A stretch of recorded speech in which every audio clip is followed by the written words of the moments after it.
So you are aware that boycotting is a privilege, right? If you want to get on my wording about that statement, go ahead and argue with your mama and not me, because I'm here to tell you that it is actually a privilege to boycott. The privilege of having somewhere else to go. Not everybody lives inside the same economic reality when you really think about it. Stop shopping at Walmart. Okay, where am I shopping then? Well, you can shop locally. Oh my god, I never thought about that. I can shop locally and pay $30 more. Oh, this specialty market that's 15 miles more away when I get off work, that's great, and it closes before I get off work, so I can't even go. Oh no, I can go to the farmer's market that's open for 4 hours on Saturday morning. Morality is easier when you have money, transportation, free time, and options, and the ability to absorb inconvenience. A lot of working class people do not have these things. They have Walmart. By the way, I'm not defending Walmart. I hate Walmart. I used to work at Walmart. It sucks. I understand the labor arguments. I understand the damage giant corporations do to smaller businesses. None of that changes what happens when a Walmart Supercenter opens near someone who is struggling and has the only option of Walmart. What is that Walmart, you might ask? Groceries are cheaper and they're there. The pharmacy is there. The clothes, they're there. That's right, clothes are there. Toiletries are there.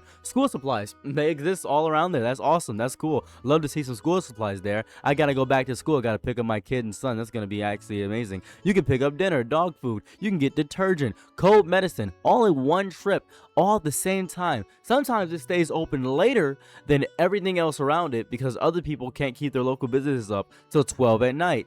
And then when I work 2 jobs, I will go to Walmart at 3 o'clock in the morning. I miss the 24/7 Walmart. I miss that. So let's say somebody has about 3 children, right? And they all have different specific needs. And that little local store they want to go to costs more. They can't afford all 3 kids. What do they got? They got Walmart. And when you have access to only 1 car or 1 Uber ride, and you can only take 1 Uber ride, you can't use the Uber over and over again. You can't give somebody a 20-minute speech about ethical consumption. That's important. Ethics and morality don't matter when you're going to die of starvation. I don't know if you know that. I don't know if you are aware of that very beautiful reality. Maybe you're just too ignorant to understand that people are broke. Well, why are these people broke? What financial decisions did they make? Maybe they bought some Jordans. Maybe they're black. Gonna need you to log off the internet and click off this video right fast, man. Just go ahead and log off the video. Convenience itself has economic value. Time is a resource. Energy is a resource. Those are things that matter to a lot of regular people. Transportation, you guessed it, is a resource. If shopping locally requires 3 stores instead of 1, you have increased amount of gas. You have time that's getting wasted that could be used somewhere else. You have planning that could be used somewhere else. You have walking, which could be used somewhere else. And then you have the beautiful idea of childcare, and then the mental energy required to purchase the exact same things. People all over the internet will say, well, you could just spend another hour doing this. Another hour? I'm sorry, I don't have another hour. Where? When I was growing up, my mother woke up at 6 o'clock every single day. She got us ready for school. I didn't understand this until I got a lot older, but she went to work because my dad had to go to work and she went to work. And then they both had 2 jobs growing up. This was when the economy was a little bit better growing up. And they both had 2 jobs. And then they come home really exhausted, and then they would make us dinner. It was really cool. I loved that. They would get the kids ready, commute, work 8 to 10 hours, commute home, cook, clean, do laundry, help with homework, and collapse and do the thing 5 days a week until they got their 1 day off, because sometimes they pick up overtime. You are asking somebody who already owns 12 minutes of personal freedom to sacrifice 11 of them for your deep political strategy of just a boycott. We already prove how valuable convenience is every single day. Why do people pay extra for DoorDash Express for just to save potentially 10 minutes? And it's potentially 10 minutes, by the way,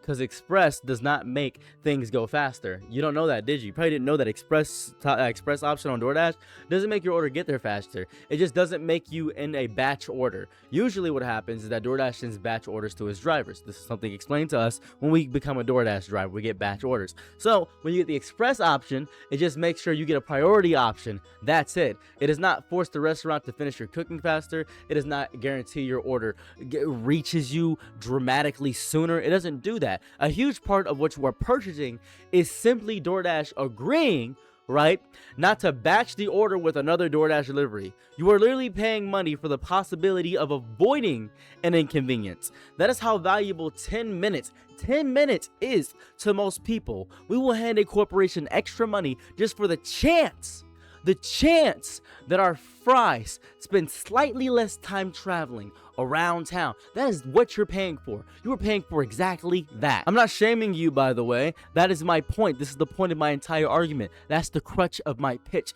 If people with disposable income will pay extra money just to save a few minutes on dinner, imagine what inconvenience means to somebody who is already poor. Actually, look at me. Look at me. I am poor. When you look at me, I want you to look at somebody whose bank account determines whether the electricity stays on. I'm counting my gas mileage. I cannot afford to take an Uber to the ethical grocery store across town. That is what I'm talking about. Like, you tell people like me to say, we gotta boycott Walmart and McDonald's and Amazon, whatever corporation Twitter has decided is wildly evil. Replace it with what? Activism cannot survive entirely on telling poor people what they are no longer allowed to purchase. Let's talk history, okay? Historically, successful boycotts required infrastructure. Right now, we have no infrastructure because there are so many people on the internet fighting for so many different things. We can't centralize our focus to one specific thing. We need to stop deleting this part of history. People will tell you, well, black people boycott the buses during the civil rights movement. Yes, and you do know what happened behind that boycott? People organized carpools, churches, coordinated transportation, volunteers drove strangers to work, communities raised money, people shared resources. They created systems that allowed thousands of people to continue living their lives while refusing to participate in the system they were protesting. That is what they did. That was beautiful. That was not saying, I guess I'll walk 12 miles to work for a year.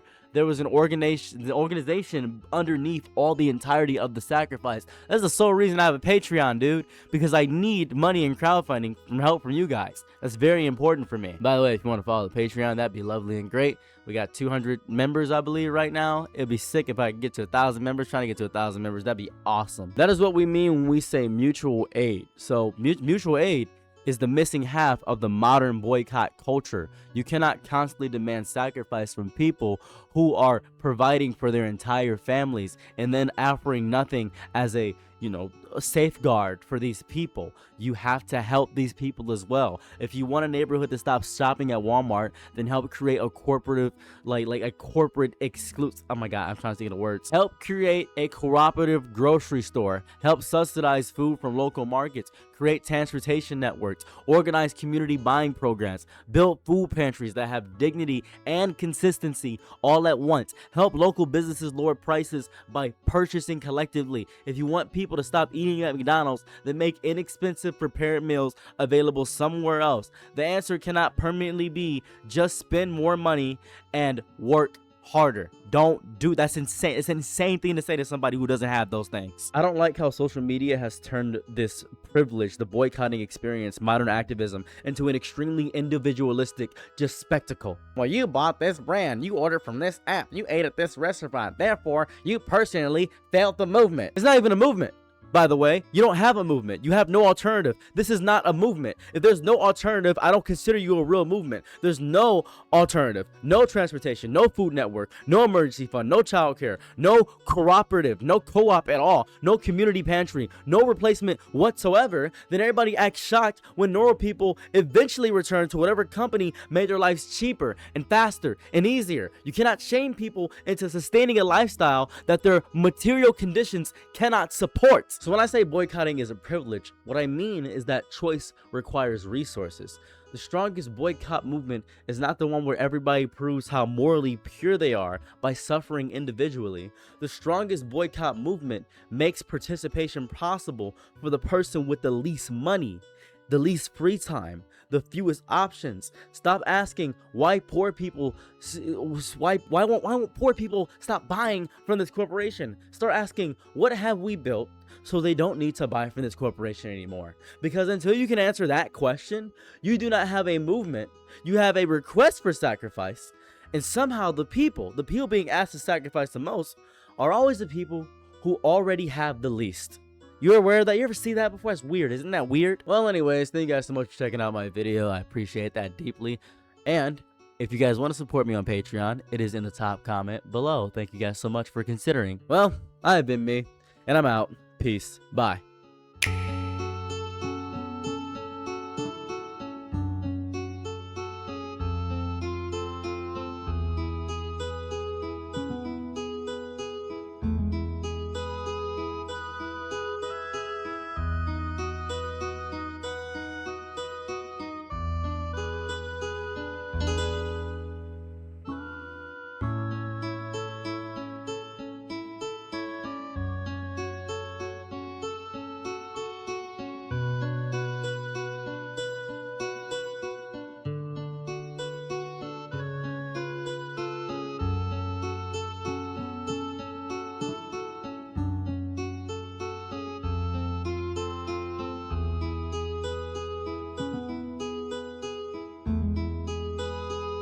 I'm your Nick at night, be my Laurel, he's low. Ooh, happy to try what you need. Your world, I love to live in it. Ooh, I love the ride when you